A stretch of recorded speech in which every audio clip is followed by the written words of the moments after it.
Dios le bendiga, amados hermanos. Les saludo en el precioso nombre de nuestro Señor Jesucristo. Sean ustedes bienvenidos a este servicio de escuela dominical. Como cada domingo, Dios ha provisto este medio para poder reunirnos, para escuchar su palabra, para alabarle. Amén. Amén. Entonces, sean ustedes bienvenidos y por favor les invito a que se pongan de pie. Vamos a orar para dar inicio a este servicio. Amén. Amén. Incline su rostro, cierre sus vistas.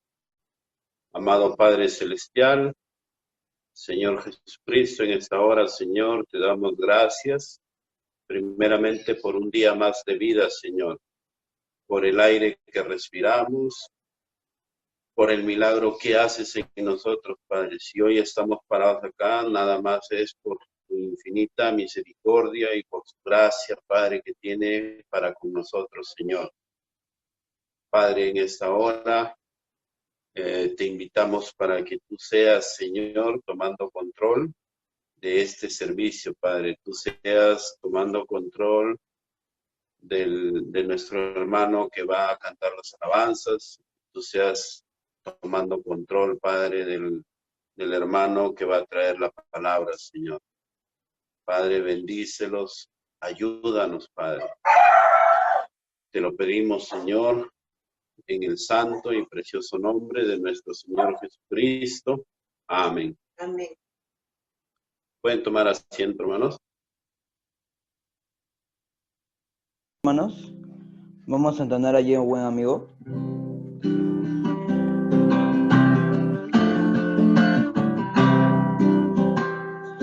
Ay, un buen amigo, mi amado Salvador, contaré lo que él ha hecho para mí. Hallando he perdido en mi pecador, me salvó y hoy me guarda para siempre. Me guarda del pecado, me guarda de Satán. Promete estar conmigo hasta el fin. Aleluya, Él consuela mi tristeza, me quita todo afán. Grandes cosas Cristo ha hecho para mí. Jesús jamás me falta, jamás me dejará. Es mi fuerte y poderoso protector.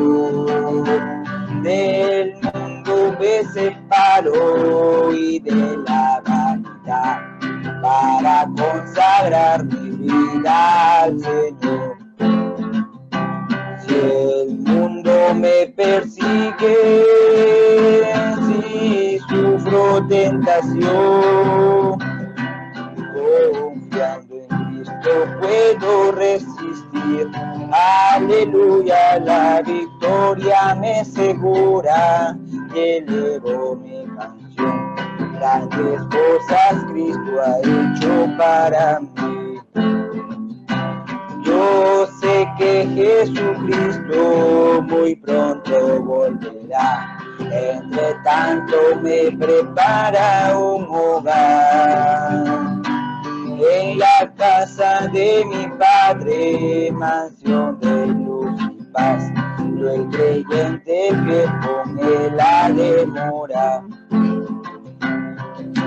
Amén, hermanos. Vamos a una otra canción.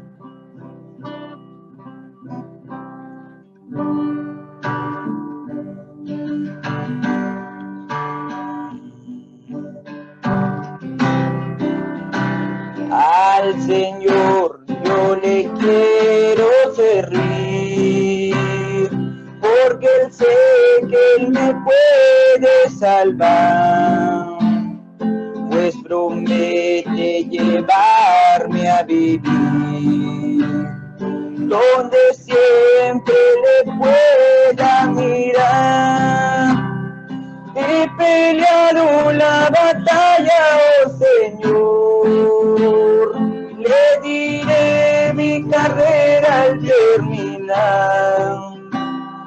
y también he guardado la fe.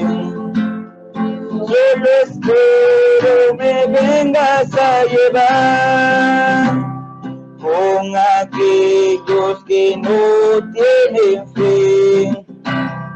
En el mundo tendré que luchar, pues yo siendo nacido de Dios, de su amor no me quiero apartar. He peleado la batalla, oh Señor, le diré mi carrera al terminar. Y también he guardado la fe. Solo espero me vengas a llevar todo lo que tendré que sufrir. Eso no se podrá comparar con la gloria que Cristo ha venido. A su pueblo le tendrá que dar. He peleado la batalla, oh Señor, le diré mi carrera terminar. Y también he guardado la fe. Solo espero me vengas a llevar. Amén, hermanos, ¿se pueden poner de pie? Por esta ocasión daremos paso al predicador.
Dios le bendiga a mis amados hermanos. Les saludo en el precioso nombre de nuestro Salvador y Redentor, nuestro Señor Jesucristo. Es un privilegio estar con ustedes nuevamente en este domingo de resurrección.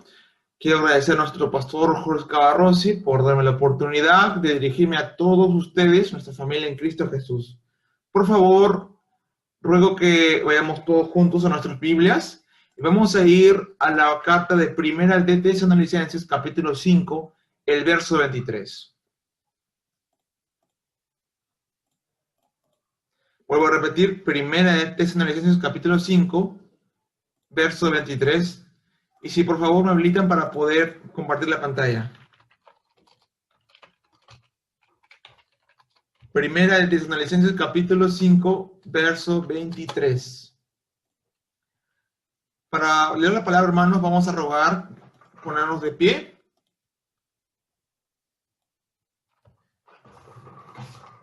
Y vamos a buscar en las Sagradas Escrituras, primera de Tesalonicenses capítulo 5, el verso 23, lo cual dice así: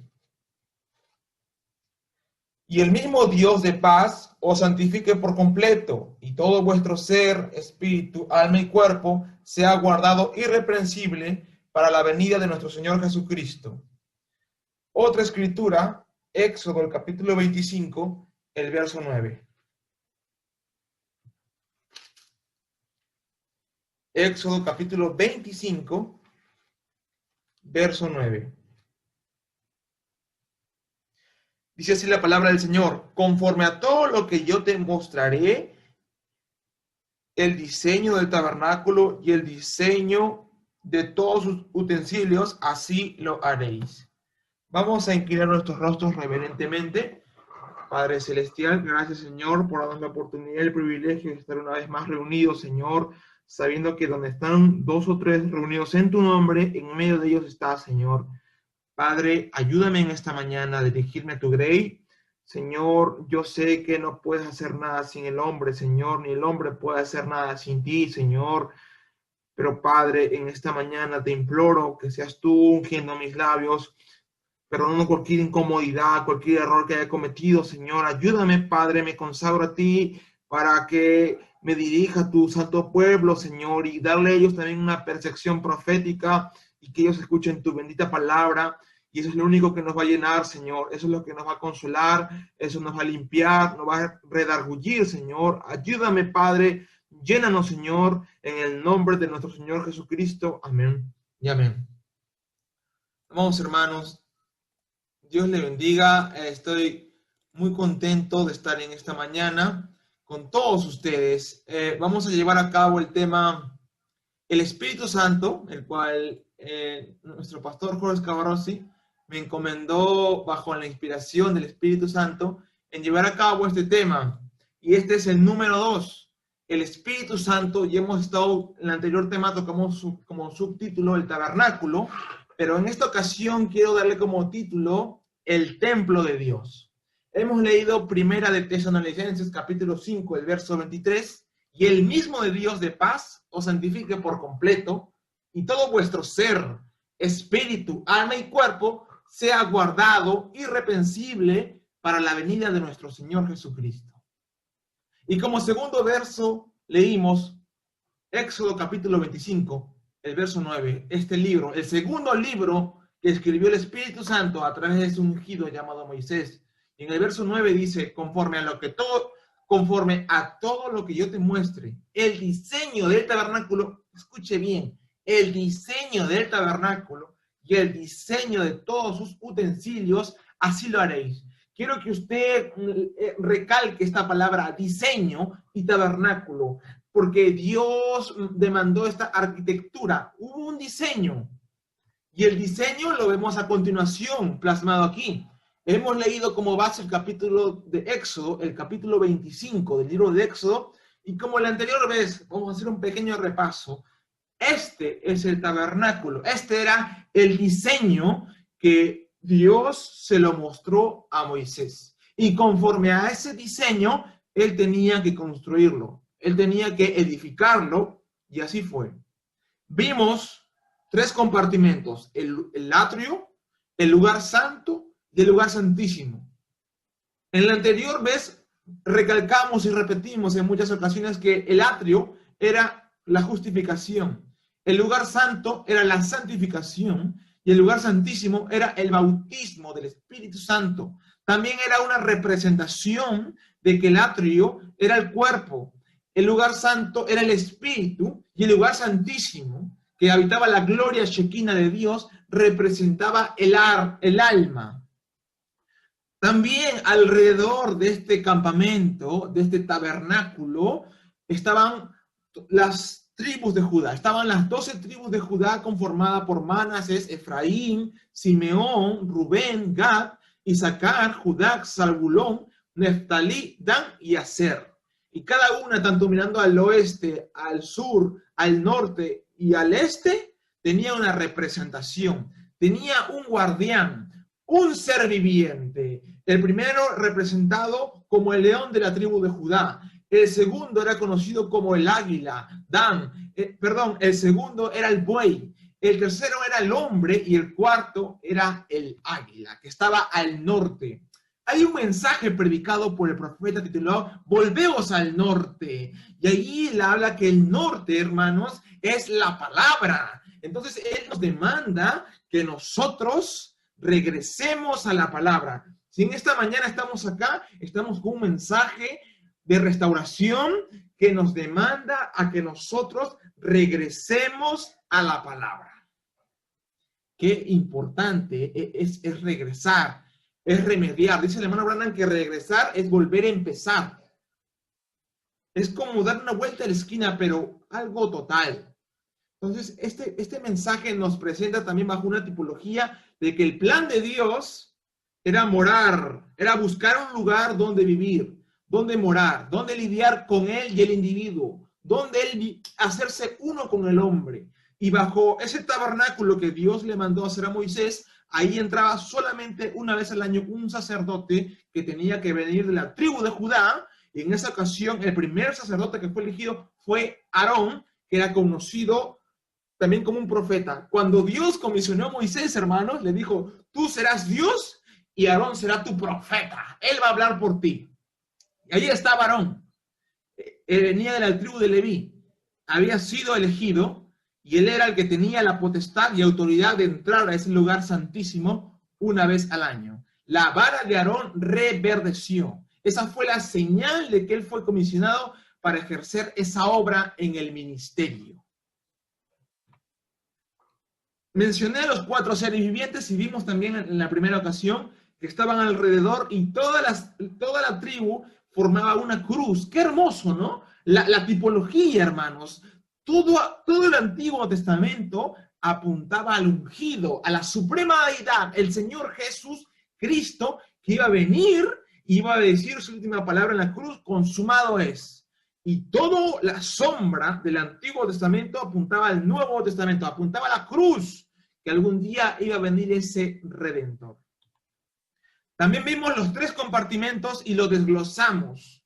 Acá vimos el atrio, que era la justificación, el lugar santo y el lugar santísimo. Vimos también lo que iba adentro del tabernáculo y vimos que había un velo de separación entre el lugar santo y el lugar santísimo. También vimos que cuando Jesús fue a la cruz, él al morir en la cruz, dice la Biblia que el velo se rasgó de arriba hacia abajo. Eso estaba algo tremendo, hermanos, porque no fue una rotura humana de que alguien haya ido y lo haya roto. Fue el mismo Dios que rompió el velo de arriba hacia abajo. Es un tipo total de la condescendencia de Dios. En ese mensaje que nuestro pastor nos encomendó para estudiar, ¿por qué la gente es tan fluctuante?, predicado el 1 de enero del año 1956, acá quisiera hacer una acotación, hermanos. Yo le recomiendo que lea este mensaje.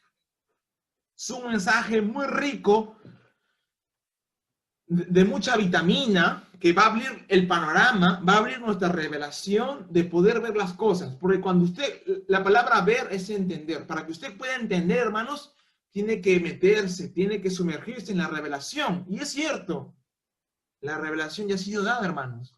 Y la única forma de que usted pueda tener revelación es orando y Señor pidiéndole, dame revelación, y leyendo la palabra, leyendo el mensaje. Estudie el mensaje, lea este mensaje y usted va a poder entender la forma en que Dios quiere lidiar con usted individualmente.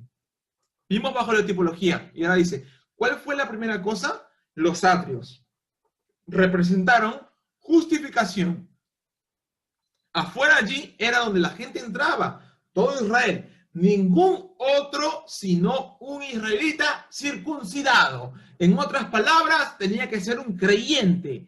Un israelita circuncidado podía entrar en esos atrios. Ellos lo contaminarían, ¿recuerdan? ¿Recuerdan ustedes cuando Pablo trajo a Timoteo al templo y dijeron, ellos contaminaron este lugar santo al tener un gentil adentro? En los atrios deberían ser personas absolutamente justificadas. Hombres regenerados, quienes han aceptado a Dios y tienen vida eterna. Vimos que la única forma de ser justificado es primero creyendo en Jesucristo. En ese entonces, para el israelita, siendo un tipo, era que sea circuncidado, siendo cortado su prepucio, pero ahora a nosotros se nos demanda simplemente creer. Por eso cuando uno lee San Juan 3:16, dice, porque de tal manera amó Dios al mundo, que ha dado a su Hijo unigénito para que todo aquel que en él cree no sea condenado, mas tenga vida eterna. Cuando usted lee más abajo de ese mismo capítulo, San Juan capítulo 3, dice, el que no cree ya ha sido condenado. O sea, no que va a ser, hermano, sino que ya ha sido. Entonces, el creer en Dios nos justifica, pero el no creer nos condena. Entonces, en ese entonces, un israelita que no era circuncidado era totalmente condenado. Dios lo mataba ahí mismo. Tenía que haber un requisito y tenía que entrar circuncidado. Dios, hermanos, era un Dios de orden. Cuando usted lee la Biblia se asombra porque yo, para leer el tabernáculo, tuve que leer parte de los libros de Éxodo y Levítico.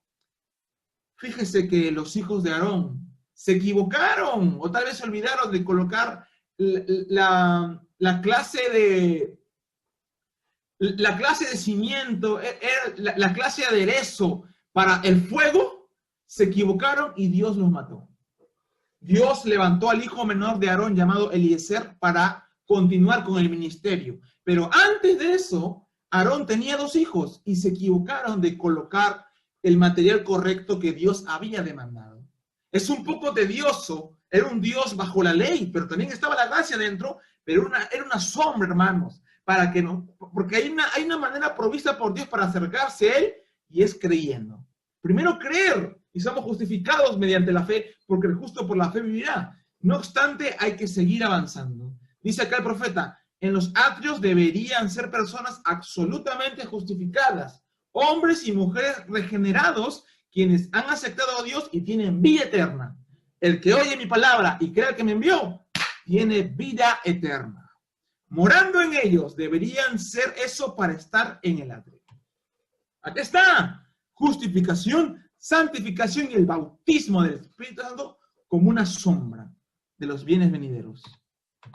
Vimos también en este mensaje, ¿por qué la gente es tan fluctuante? En el párrafo 67 dice, el hombre en los atrios justificados, cuando la noche llega, él tiene una luz muy opaca, solamente las estrellas y quizás una luz pálida y muchas nubes volando. Él está en una condición terrible. Vimos que estar en justificación es bueno, pero al mismo tiempo es una condición terrible. ¿Por qué? Porque nuestra vida es miserable, lamentable.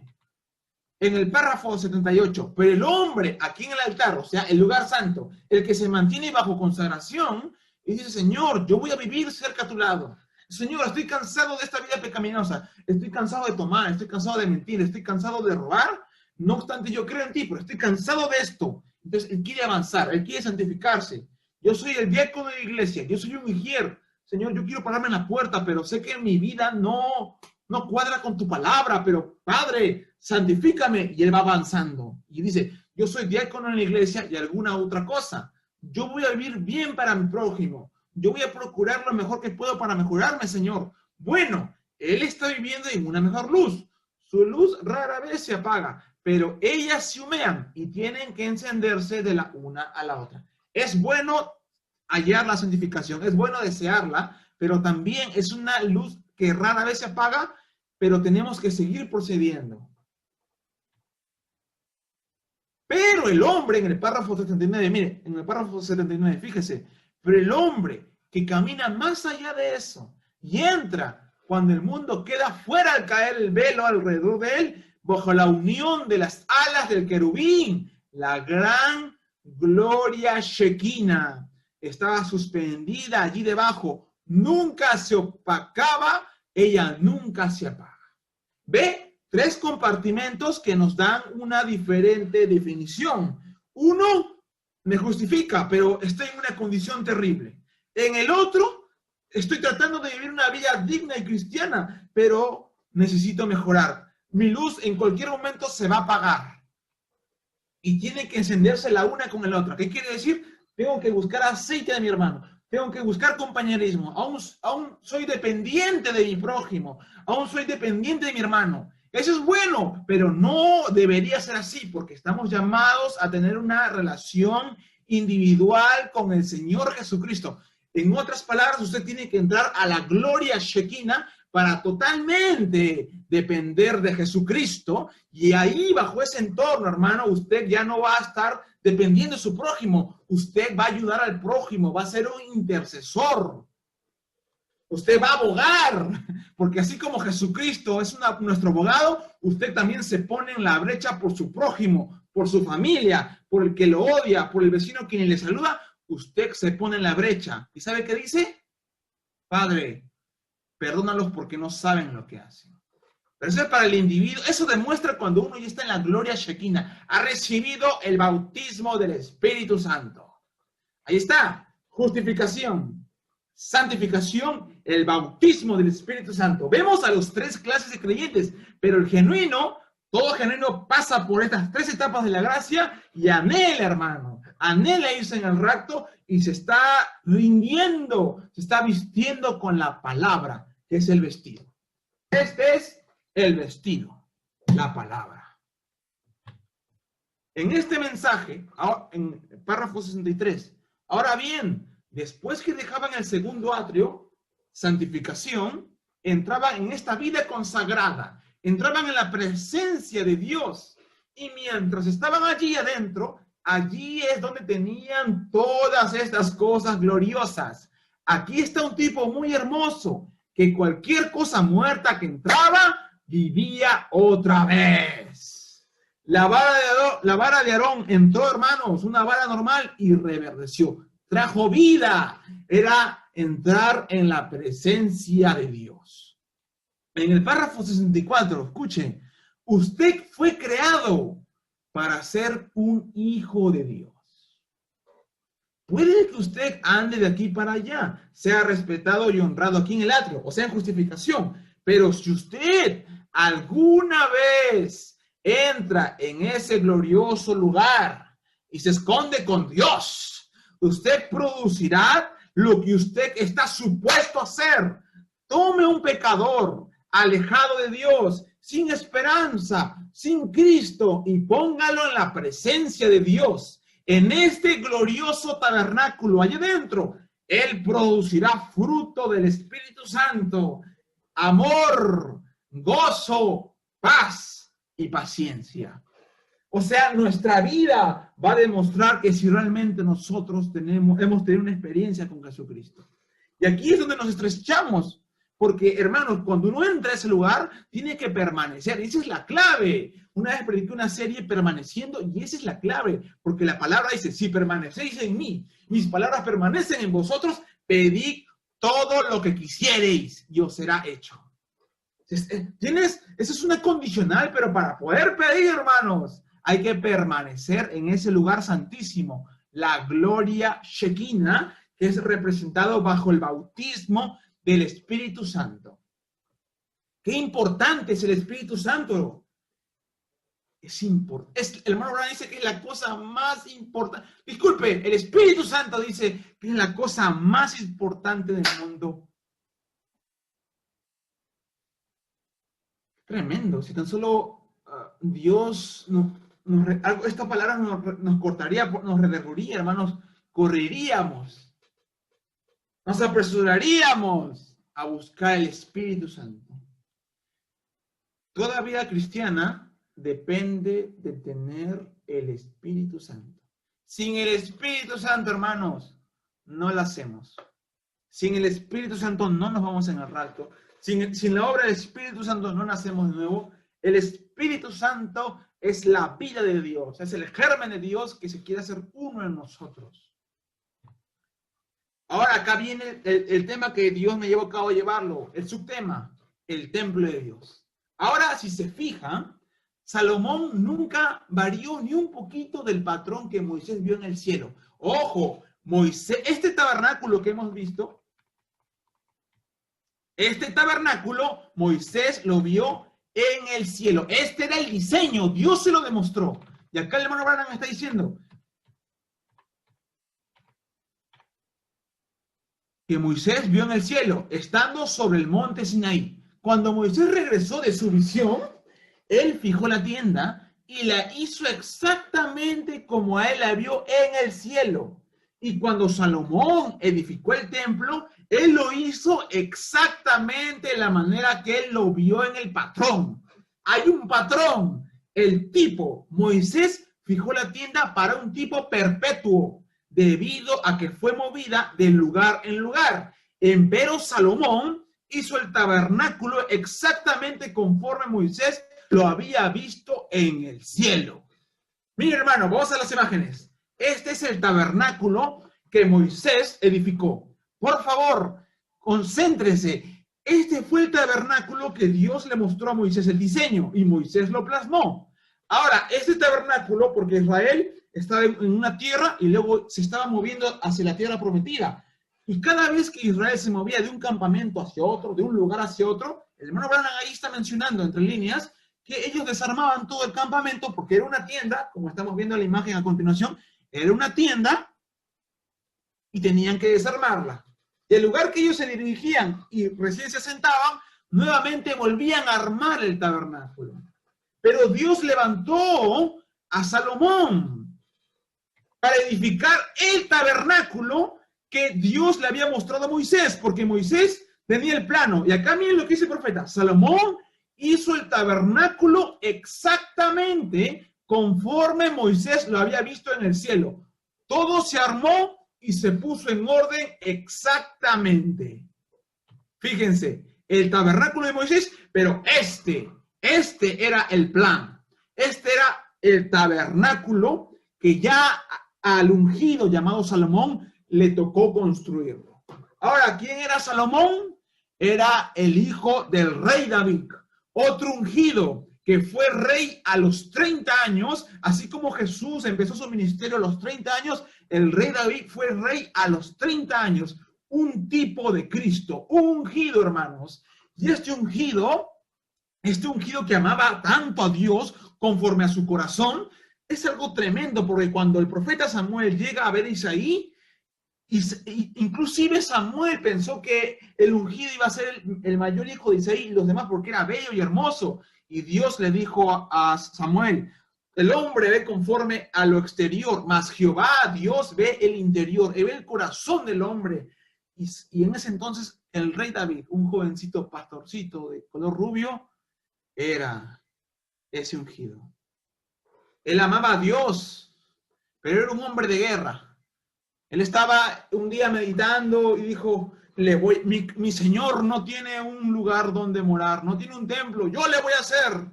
Y Dios mandó al profeta Natán y le dijo, di estas siguientes palabras. ¿Quién eres tú, David? ¿No eres tú el pastorcito que yo te tomé del redil de las ovejas? A ese pastorcito miente y te he colocado aquí como rey. Eres un buen hombre, eres un hombre conforme a mi corazón, pero a ti no te ha placido crear este templo, construirlo, sino a tu simiente, a tu hijo. Porque el rey David era un hombre de guerra, había derramado mucha sangre. Mas Salomón, hermanos, él buscó la sabiduría de Dios. Él era el hijo de la amada del rey David. La amada del rey David se llamaba Bexabé. Bajo ese vientre vino esta simiente, Salomón. Qué tipo tremendo, hermanos. Salomón también es un tipo de Cristo. Así como Dios envió a su hijo unigénito para construir su templo, Salomón también tenía esta tarea. Y ahí él construyó el templo. Este es el templo. Por eso el subtema es el templo de Dios. Fíjense, este fue el acabado. Ahora vamos a desglosar cómo fue todo. En este mensaje, y también léanlo, titulado Dedicación, predicado el 11 de noviembre del año 1962, en el párrafo 39 dice lo siguiente.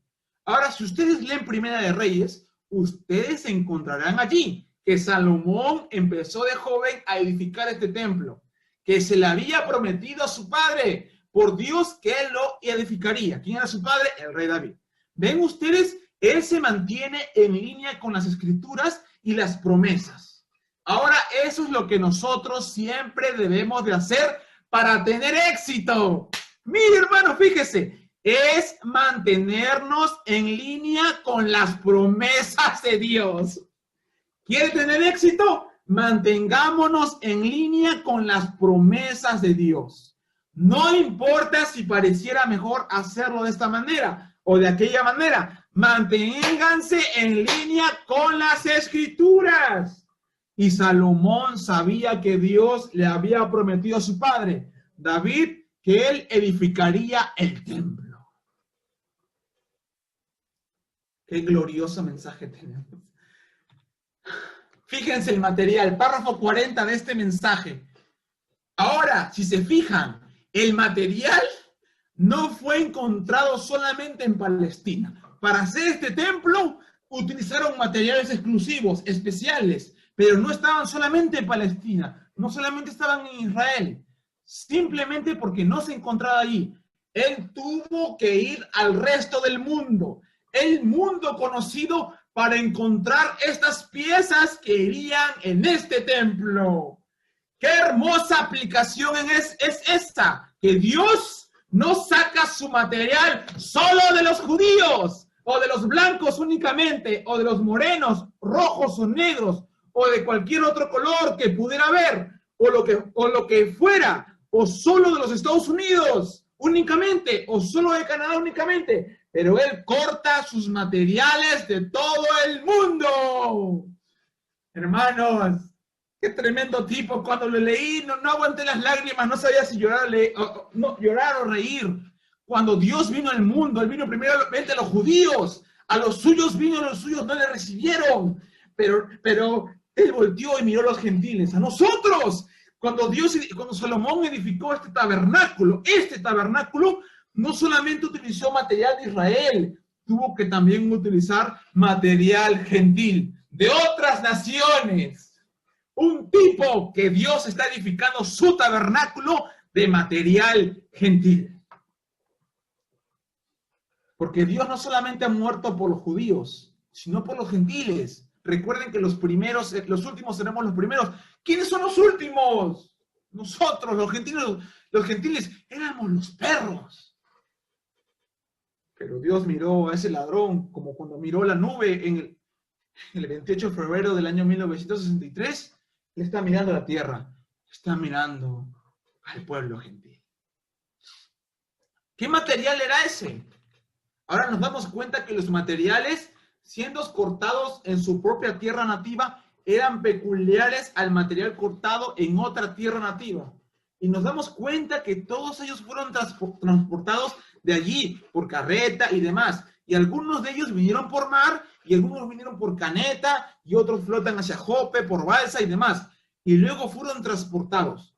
Todos juntos estaban viniendo a un lugar para un propósito. Y eso era para cumplir el mandato de Dios. Ahora fíjese este material. Y los cedros fueron cortados en el Líbano. Y los cedros del Líbano eran los cedros más reconocidos de todo el mundo, como hoy. Hay un lugar donde se halla secoya, eso es en California. Y hay un lugar que llaman en África, en Mosset Ben, hay una famosa madera, allí que se le llama madera olorosa. No es hallada en ningún otro lugar más que allí. Y hay diferentes maderas que son halladas en diferentes partes del país. Esta madera que acaban de llamar secoya es una madera color roja. Pero ahora, ¿qué es el cedro?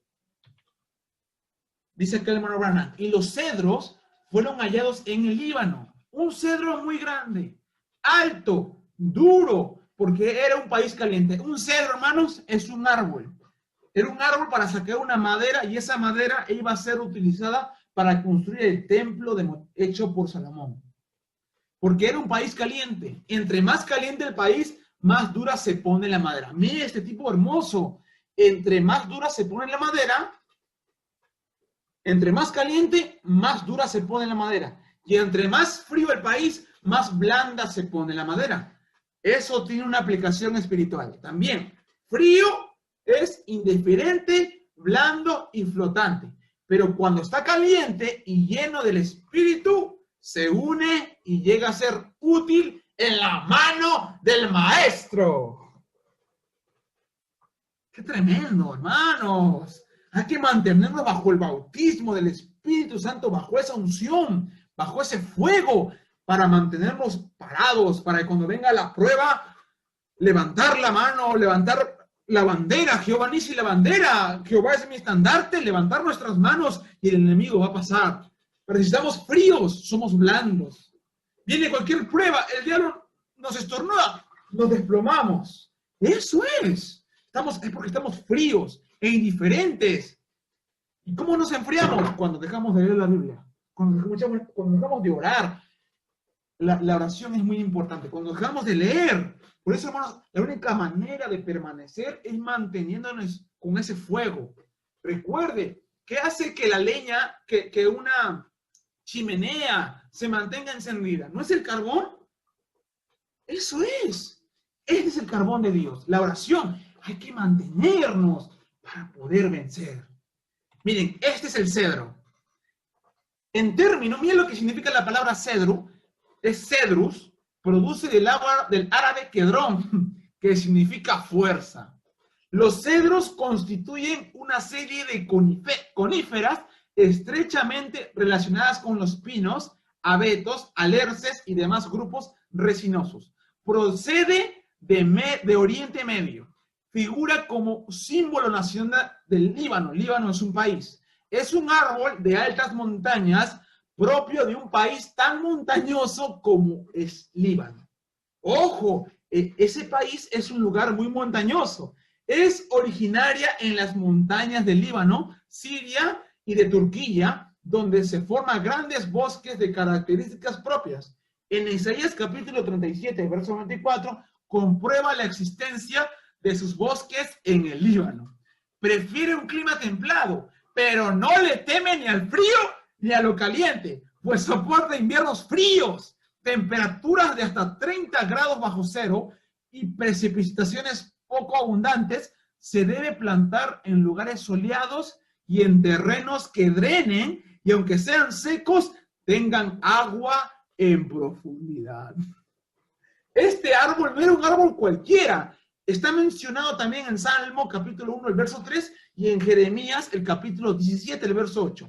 El cedro es apropiado para construir moradas a los reyes porque en su interior, como el oro, guarda los atributos de noble, pureza y riqueza. Jesucristo se representa en ciertos casos en el corazón de un cedro. Cantares capítulo 1, verso 16, verso 17. Este fue el material que el rey Salomón demandó para construir el templo. El Líbano. Perdón, el cedro que crecía en el país de Líbano. Mire, este es el árbol. El Líbano. El cedro que crecía en Líbano. ¡Qué lindo! Y iban allá, lo traían y lo llevaban para construir el tabernáculo de Dios. Hermano, ¿usted sabía que es un templo? ¿Usted sabía que usted es un árbol, hermano? Usted es un árbol. Usted es un árbol, mi hermana. Y Dios está edificando ahora mismo, en este siglo XX, un arca. Esa es el arca de Jesucristo. Es un cuerpo conforme de mujeres y hombres, de individuos que se están rindiendo, que están aceptando la palabra y están teniendo el bautismo del Espíritu Santo. Por eso que la palabra es una espada y viene a cortar, viene a moldearnos, y cada uno bajo su orden va siendo colocado para esta edificación. Un templo. En el párrafo 77 dice el profeta, ¿se fijaron? Después que el edificio fue terminado, ahora era un edificio vacío. Hermanos, este edificio ya había sido construido y había sido terminado. No había nada más en él que muebles. Así que Salomón hizo todo lo que pudo. Ahora el gran día de dedicación había llegado, cuando ellos iban a dedicar este edificio para que los adoradores adoraran alguna cosa. Ahora, sin algo allí que adorar, el edificio hubiera sido en vano. Pero el edificio estaba listo ahora para la dedicación. Y cuando los levitas y los sacerdotes, con miles de trompetas, resonando hacia el cielo, con cordero tras cordero muriendo, como un sacrificio para el pecado, y los levitas posicionalmente tomaron su lugar, y fueron al rincón, y cogieron sus varas, y las metieron por los anillos del arca, en donde las tablas de piedra estaban por dentro, 2 tablas de piedra, la misma piedra, ambas son una, el mismo mandamiento, el mismo pacto. Cuando estas 2 tablas de piedra, con los querubines y sus alas extendidas, una hacia el otro lado, cuando estos levitas, solo ese grupo consagrado podía llevar el arca. ¡Qué tremendo tipo! Ningún otro hombre podía tocarla fuera de ellos. Si lo hacía, moría. Y ellos tomaron estas varas, sabiendo que ellos estaban consagrados al servicio para esta hora particular. Y ellos metieron las varas por los anillos como habían sido instruidos. Moisés había sido instruido por Dios para construir el arca. Ya Salomón había terminado de construir el templo, pero aún tenía que ser dedicado y los levitas estaban totalmente colocados en el puesto del deber para empezar esta ceremonia y seguían llegando, hermanos, los sacrificios, los corderos. Ya estaba empezando ese servicio. Y era un orden en el párrafo 79. Y ellos levantaron de sus tiendas. Ellos empezaron a marchar y la trompeta sonando, los salterios sonando, el humo subiendo de los animales muertos que estaban siendo sacrificados delante de Jehová. Por todo el edificio de dedicación vinieron hasta que lo trajeron a su lugar de descanso, donde encajó en los huecos de ese gran lugar magnífico que había sido preparado para él. Y cuando encajó el arca y finalmente llegó a su lugar de descanso, la Biblia dice que el Señor descendió sobre ese lugar a tal grado que llenó todo el templo. La columna de fuego entró allí con tan magnífica gloria de Dios, tanto que los ministros no pudieron ministrar ya más por causa de la gloria de Dios. Ahí es cuando encontró su lugar de descanso mal, o sea, la gloria Shekinah, que le siguió a la piedra de coronamiento, no al angular, la piedra de coronamiento, la cosa principal. Todas las otras piedras eran inefectivas hasta entonces, empero esta piedra principal entró, la piedra de corona, y tomó su lugar posicionalmente como su lugar de descanso para esa generación. La gloria de Dios llenó el lugar en donde estaban sentados y había gloria Shekinah en todo el edificio, y la gloria era tan magnífica, tanto que los sacerdotes ni pudieron ministrar por causa de ella. Hermanos, ese templo estaba siendo llenado, estaba siendo consagrado. Ahora leemos y tomemos la dedicación del templo. Vayamos ahora a Hechos, el capítulo 7 otra vez, el versículo 44, y empecemos a citar. Esteban, en su noble sermón que predicó, dijo Salomón, le edificó templo, porque fue prometido a través de David que él lo haría. Dios le prometió a David que él edificaría el templo, y Dios en un tipo que sería reemplazado por un antitipo. Así como el sacrificio de los corderos en la dedicación era un tipo del verdadero cordero que venía para el sacrificio, todo lo natural tipificando el espiritual. Sabemos que el cordero inmolado era el Señor Jesucristo, pero ya se estaba preparando esta sombra de ese cordero que iba a quitar el pecado del mundo, hermanos. Y nos damos cuenta de cuando esto aconteció, Esteban estaba hablando de ello. Él dijo, nuestros padres hallaron gracia delante de Dios, y Salomón le edificó un templo. Si bien el Altísimo no habita en templos hechos de manos, como dijo el profeta, el cielo es mi trono, y la tierra el estrado de mis pies, ¿dónde está la casa que me habréis de edificar? El cielo es mi trono y la tierra el estrado de mis pies. ¿Y cómo me edificaríais una casa para yo morar? Luego, qué hermoso es Hebreos 10, verso 5. Mas me preparaste un cuerpo, mostrando que Dios iba a habitar en un cuerpo. Oh, y cuando este cuerpo fue hecho un sacrificio, el cordero correcto había sido sacrificado. Venía entonces, Dios vino a su propio cuerpo, el cual era su novia. Hermanos, todo este templo, todas esas acciones, todos esos atributos estaban tipificando lo que Dios iba a hacer con nosotros. Y acá, en el párrafo 85 de este mismo mensaje, en el Pentecostés ya había habido 120 templos que Dios había creado y que estaban listos para dedicación, a los cuales se les había sacado a golpes toda incredulidad de ellos. Y ellos se juntaron en el aposento alto y esperaron 10 días para un culto dedicacional. Entonces, cuando estaban completamente rendidos, Dios descendió nuevamente en la gloria Shekinah y llenó toda la casa donde estaban sentados.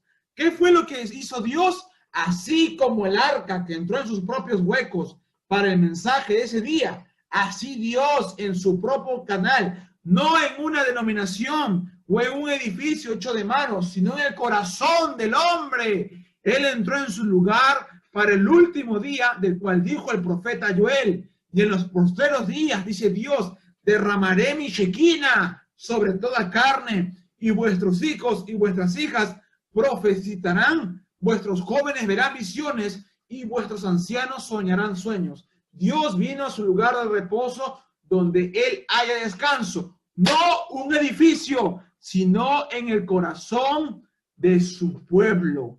Él haya descanso. Fíjense lo que dice el profeta. Yo voy a terminar unos 3 minutos.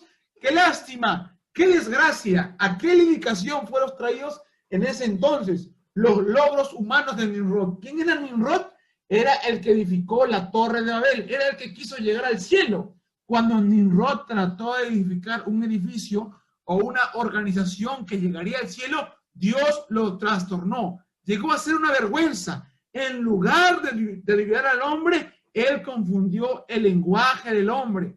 El uno no podía hablar del otro. Rompió la hermandad. Pero cuando Dios vino a su templo, la iglesia, la gente, cuando Él vino a ellos, Él llenó los templos que fueron dedicados. Hermanos, un hombre, un mensaje denominacional produce división. Un mensaje denominacional es simiente de discrepancia que trae división, pero un mensaje genuino que viene de parte de Dios produce la unidad de Dios, que es Dios en el hombre, es Dios haciéndose uno con usted. Eso es. Mire lo que dice el hermano Branham, así como lo hizo en el templo de Moisés, él lo llenó no con credos, no con denominaciones, sino con él mismo. Llenó el templo con su gloria Shekinah. Así lo hizo en el día de Pentecostés. Él llenó aquellos 120 templos que estaban allá arriba, con él mismo, con el Espíritu Santo. La gloria Shekinah se abrió paso y vino sobre ellos. Y entonces lo que Nimrod falló en hacer, edificando un templo donde cada hombre hablaba contrario a lo que podía entender, Dios descendió y con un idioma galileo hizo que cada hombre entendiera lo que él estaba diciendo, y ellos supieron que fue enviada. Ahí está Dios en su templo, Dios en su templo dedicado, no en un logro humano, no en lo que el hombre hizo, sino en lo que Dios mismo hizo. Dios siempre llena su templo. Él llena su templo en el día de la dedicación. Él lo llena consigo mismo. Hoy es lo mismo. Dios llenará cada templo que se dedique completamente a Él. Cualquier persona que lo haga. El templo, hermano, escuche, con esto finalizamos. El templo no es este pequeño edificio. Templo no es el que está en Salt Lake City, en donde está el templo principal de los mormones. El templo no está en Roma. O sea, el templo no es el Vaticano. Ustedes son el templo. Ustedes son el templo de Dios que quiere habitar y por el cual Él quiere expresarse para que todas las naciones puedan conocerla. Ustedes son las imágenes vivientes por donde Dios quiere obrar. Hermano, hermana, usted es el templo de Dios donde Dios quiere morar. Hemos visto que Dios edificó a través de Moisés un tabernáculo y era una sombra. Salomón lo hizo, pero ahora eso ya no está vigente. Ahora lo que está vigente es que Dios quiere hacer un templo viviente en usted, porque usted es el templo de Dios. Y si nosotros, mire el párrafo 93, y si nosotros nos regresamos a la dedicación original y abrimos nuestros corazones y nos vaciamos, Dios en la dedicación a medida a que se lo damos, a Él llenará nuestro templo con su gloria Shekinah. Entonces el Dios viviente se estará moviendo en una iglesia viviente, entre un pueblo viviente y difundirá su gloria. Entonces juntos, algún día, uno estando en esa dirección y otro en esta dirección y otro en una parte del país, ella se unirá para formar la novia y seremos arrebatados en el aire para recibirlo a Él. El rapto. Algún día cuando llegue la apertura, nos vamos a unir. Va a haber esa resurrección y van a despertar todos esos templos de Éfeso, Esmirna, Pérgamo, Tiatira, Sardes, Filadelfia y la novia que ha muerto parte en la Odisea de esta edad. Se van a levantar y juntos a ellos seremos el cuerpo místico del Señor Jesucristo, la novia gentil, y nos iremos en el rapto. ¿Quién es el templo de Dios? Usted. Pero para ser el templo tiene que abrir su corazón y recibir el bautismo del Espíritu Santo. Ahora esta hermosa iglesia, vamos a orar, hermanos. Incline su rostro con sus ofrendas, con sus trabajos y con su amor para Cristo. Los adoradores están dedicando hoy día este lugar de adoración para que la gente pueda venir y adorar. Ahora mi oración sincera es que cada adorador dedique su propio templo para adorar a Dios en el templo que está siendo dedicado para adorar. Esa es la verdadera dedicación. Padre Celestial, te doy gracias, Señor. El tiempo me ha quedado corto. Ayúdame, Señor. Señor, nosotros somos tu templo. Señor, tú quieres, este es el lugar donde tú quieres morar, Padre. Pero para morar necesitamos vaciarnos. Necesitamos dejar todas las cosas del mundo. Necesitamos morir a nuestros pensamientos, morir a nuestra intelectualidad, Señor. Señor, quema toda escoria, todo pensamiento pagano, mundano, porque ¿quién comete libertinaje? Somos nosotros. Conociendo tu verdad, cometemos libertinaje al no cumplir tu palabra. Señor, ayúdanos, Señor. Yo quiero ser un templo viviente. Mi mayor anhelo es irme en el rapto, Padre. Yo quiero irme en el rapto. Ayúdame a entrar a tu gloria Shekinah, Dios. Ayuda a que mis hermanos desesperen para entrar a ese lugar santísimo y que no salgan y entren, sino que permanezcan allí. Y bendice este sermón, que llegue a esta simiente predestinada en el nombre de nuestro Señor Jesucristo. Amén. Dios les bendiga.